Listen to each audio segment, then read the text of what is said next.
Let's be honest, relationships are beautiful, but they're also confusing, messy, and at times downright frustrating. We've all had those moments where we ask ourselves, why does it feel so hard? Or why does it seem like everyone else is figuring it out and I'm still stuck repeating the same patterns?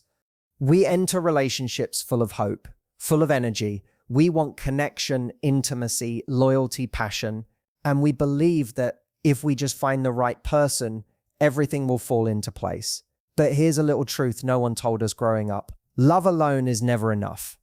You can love someone deeply and still not know how to make it work. You can be incredibly compatible on the surface and still end up walking away because no one ever taught you the skills that healthy, lasting relationships require.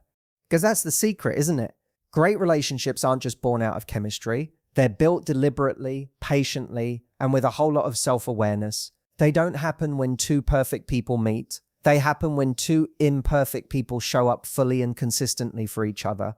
If you've ever struggled with love, if you've been burned, ghosted, misunderstood, or felt like you were the only one trying, you are not alone. In fact, some of the most incredible people you know have gone through heartbreak after heartbreak, not because they weren't enough, but because they didn't know what to look for or what to build. This isn't about tricks or games. This isn't about how to make someone obsess over you or how to never get hurt again. It's about something much deeper. It's about understanding what really makes love last, what creates a connection that doesn't just excite you, but sustains you. In this talk, we're diving into the 6 secrets of successful relationships. These are not hacks, they're habits, they're mindset shifts, they're the emotional and psychological foundations that separate couples who thrive from those who just survive, or worse, silently fall apart. And here's the best part. These secrets aren't reserved for the lucky few. They're accessible to you right now. Whether you're in a relationship, healing from one, or preparing for the next great love of your life, this message is yours. Because when you learn these principles, you stop settling. You stop chasing emotionally unavailable people. You stop second-guessing yourself. You start showing up with clarity, strength, and self-worth. You begin to attract and build something that honors who you are and where you're going. So take a breath, drop the baggage, forget what love should look like, and let's talk about what it actually takes to make it thrive. Because it's not about finding the one, it's about becoming the one who's ready when love finally shows up and stays. Let's begin. 1. Emotional safety is the foundation. We live in a world that celebrates highlight reels, smiles on Instagram, couple goals on TikTok. But let's strip all that away for a moment, because behind every healthy relationship, there's something deeper than attraction, deeper than aesthetics. It's the space between two people where vulnerability doesn't feel dangerous. That space is called emotional safety. When you have emotional safety with someone, it changes everything. You're not second-guessing your every word. You're not afraid that one honest sentence will be used against you. You're not constantly scanning their face to see if they're disappointed in you. Instead, there's calm, there's steadiness. You know that your feelings won't be minimized, your voice won't be shut down, and your heart won't be toyed with. Now, here's the mistake so many people make. They chase passion, but ignore peace. They want the fireworks, the adrenaline, the drama, and then they wonder why they feel exhausted in love, why they feel like they're performing instead of being. Emotional safety is what allows you to be, to speak, to feel, to exist in your full emotional truth and still be met with love. That doesn't mean you'll never argue. Of course not. Every relationship has tension. The difference is, in a safe space, conflict becomes a bridge, not a battlefield. You can say, "This hurt me," and instead of defensiveness, you get curiosity. You get someone who wants to understand, not win. Someone who leans in, not shuts down. You also learn that safety isn't just about what someone doesn't do. It's about what they do consistently. It's the way they listen when you speak. It's how they respond when you cry. It's the way they show up when life gets messy and you're not your most polished self. It's the small choices they make to protect your heart, not just pursue it. And the truth, emotional safety doesn't happen by accident. It's created, it's nurtured, it's chosen day after day. That means you have to pay attention to patterns, not promises, to how they make you feel in your lowest moments, not just your highest. And just as importantly, you need to reflect on how you show up. Are you someone who creates safety or someone who triggers survival mode in others? Because real love, lasting love, isn't about perfection. It's about presence. It's about creating a space where both people feel seen, heard, and valued, where masks come off, where trust isn't demanded, it's earned. So if you're building something real, start here. Don't chase the highs if it costs you your peace. Find the person you can exhale with, the one you don't have to explain your entire soul to because they're already listening, already holding space. In the end, emotional safety isn't the absence of pain, it's the presence of healing. And once you have that, everything else begins to make sense. 2, alignment matters more than chemistry.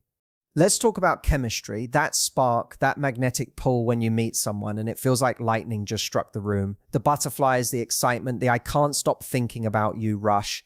It's powerful and it's addictive. But here's the thing we don't talk about enough. Chemistry is not enough. Too many people build their entire relationship on chemistry and then wonder why the whole thing collapses a few months or even years later. Because that initial connection, that doesn't mean you're compatible for the long haul. It just means you have a spark, but lasting love isn't built on sparks. It's built on alignment. So what do I mean by alignment? I mean, your values match. Your goals don't compete. Your lifestyles support each other instead of pulling you in opposite directions. It means that when you look at your future, you're both walking toward the same vision, not dragging each other away from your own. Now here's the trap.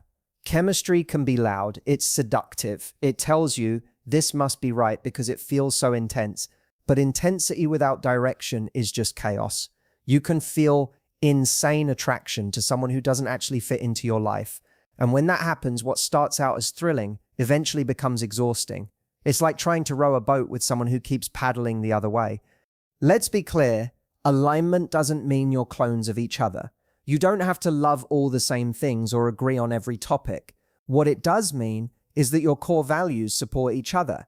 If one of you is building a future around ambition and personal growth, and the other is content drifting through life without purpose, you'll constantly be stuck in a push-pull dynamic. So how do you know if someone is truly aligned with you? You don't just look at how they treat you on the good days. You look at whether they honor what matters to you. You look at whether they celebrate your growth or feel threatened by it, whether they want to solve problems with you or just avoid them, whether their actions match your needs, not just their words. It takes courage to choose alignment over chemistry, because sometimes it means walking away from a person who feels good in the moment but can't grow with you in the long term, and that's hard. But your peace, your purpose, your future, they're worth protecting. Attraction can start a relationship, but alignment is what gives it direction.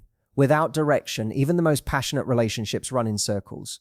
So ask yourself, do we just feel good together, or are we actually good together? The difference is subtle, but it's everything. And when you choose alignment, you're not just choosing love that excites you, you're choosing love that sustains you. 3, you are responsible for your own happiness. There's a mindset that destroys more relationships than anything else. And it sounds like this: I just need someone who can make me happy. It sounds innocent, even romantic, but underneath it, it's a trap. Because when you outsource your happiness to someone else, you're giving them power they were never meant to hold and setting your relationship up for failure. You are responsible for your own happiness. Read that again. No one can fill a void that you refuse to take ownership of. No partner, no matter how loving, devoted, or emotionally available, can be the reason you feel complete if you haven't done the internal work first. Expecting someone to fix your sadness, insecurities, or lack of purpose is like giving them a broken vase and blaming them when water leaks out. It's not their job to fix you, it's yours. Now, let me be clear. This doesn't mean you have to be perfectly healed or have your life 100% figured out before loving or being loved. None of us are perfect. We're all evolving. But there's a difference between bringing your whole evolving self into a relationship and bringing an emotional vacancy you expect someone else to fill. A healthy relationship is a partnership of two individuals who are both striving, both growing, both grounded in their own identities. They complement each other, not complete each other. That cliche line, "you complete me," it sounds sweet in movies, but in real life, it creates dependence, and dependence leads to resentment because eventually that person will get tired. No one wants to feel like your emotional crutch. And deep down, you don't want to feel like you need them to survive either. Here's what happens when you take responsibility for your own happiness. You stop clinging. You stop chasing. You stop fearing every moment of distance or disagreement. You become more attractive, more confident, and more peaceful. Why? Because your identity isn't tied to how someone else treats you. You know who you are with or without their validation. And when both people show up like this, when they've done their own work and bring joy into the relationship, instead of trying to extract it, it becomes something beautiful. It's no longer, I need you to make me feel loved. It's, I feel full already, and I choose to share that love with you. That's the kind of relationship that grows, that lasts, that heals. So before you ask, why won't they make me happy? Ask, have I made myself happy first? That's where the real transformation begins. Not when you find the perfect person, but when you become the kind of person who no longer waits for someone else to give you what you've learned to give yourself. 4. Communication is a daily practice. Communication isn't just a relationship skill. It's the lifeline of every strong connection. And yet so many people treat it like an emergency tool. They only pull out when something's on fire. But real communication, it's not just about reacting. It's a daily practice. It's the way you exist with someone moment to moment. We tend to think that communication means just talking more. But that's not it. You can talk for hours and still not say anything. You can share space with someone, text them all day, even go to dinner and still feel emotionally disconnected. That's because communication isn't about volume, it's about depth, it's about honesty, it's about emotional fluency, the ability to say what's real, not just what's easy. So many couples avoid hard conversations because they're afraid of rocking the boat. But here's the truth. If your relationship can't handle uncomfortable conversations, it's not built to last. Avoidance doesn't prevent conflict, it just delays it and makes it worse. You end up carrying emotional debt, unspoken resentments, unmet needs, tiny fractures that eventually become emotional distance.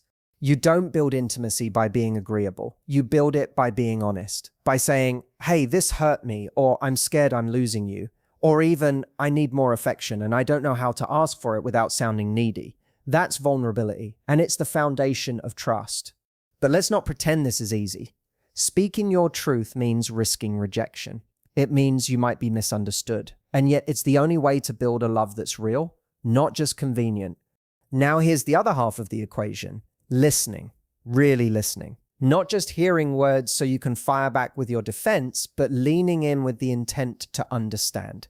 To ask what's underneath what they're saying. Most arguments aren't about the surface level issue. It's not about the dirty dishes. It's about feeling unseen, unappreciated, or alone. When you listen past the noise, you can hear the need behind the words. Healthy communication doesn't mean you always agree. It means you know how to disagree well. It's saying, I still respect you even though we're on different pages right now. It's staying connected even in conflict. And maybe most importantly, it's consistency. You can't show up for deep conversations once every 3 months and expect to be emotionally fluent. You practice daily, with check-ins, with curiosity, with presence. It's in the small moments, the how are you really, instead of just how was your day. So if you want a love that lasts, become a better communicator, not just to be heard, but to hear, not just to express yourself, but to understand the person across from you. That's how trust is built, not in dramatic gestures, but in daily dialogue, in the courage to be honest and the grace to listen. 5. Love requires mutual effort. One of the most underrated traits in a successful relationship is emotional maturity. Not attraction, not charisma, not even shared hobbies. Emotional maturity, it's not flashy, but it's the glue that holds everything else together when things get hard, which they always do eventually. See, in the beginning, it's easy. You're both on your best behavior. There's excitement, charm, late night conversations. But the real test of a relationship isn't how you treat each other when everything is going great. It's how you handle tension, discomfort, or disappointment. And that's where emotional maturity separates a good relationship from a great one.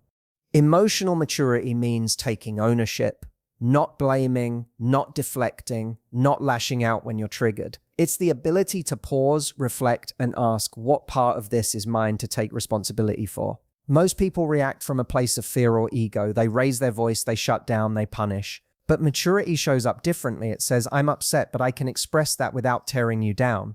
It also means recognizing that your partner is not perfect, and they don't exist to meet every emotional need you have. When you expect someone else to complete you, soothe every insecurity, and never disappoint you, you set them up to fail. But when you come from a place of fullness and self-awareness, you give them room to be human. Mature love says, I see your flaws and I choose you anyway. Not because you're blind to the red flags, but because you know the difference between imperfection and incompatibility. There's a huge difference between someone who occasionally messes up and someone who consistently disregards your needs. Emotional maturity knows where that line is and when to hold it. It's also about emotional regulation. Can you stay present in a tough conversation? Can you listen without preparing your rebuttal? Can you hear feedback without becoming defensive or shutting down? These sound like small things, but they make all the difference. Because when both people feel emotionally safe, real intimacy grows, trust deepens, and you begin to solve problems together instead of against each other. Maturity doesn't mean you're emotionless. It means you're not a prisoner to your emotions. You feel them deeply, but you respond instead of react. You know that walking away in silence or exploding in anger only builds walls. So you speak up, you stay grounded, you prioritize resolution over being right. And here's the beautiful part. Emotional maturity is contagious. When one person leads with calm, clarity, and kindness, it invites the other person to do the same. It transforms the dynamic. Conflict becomes a bridge, not a battlefield.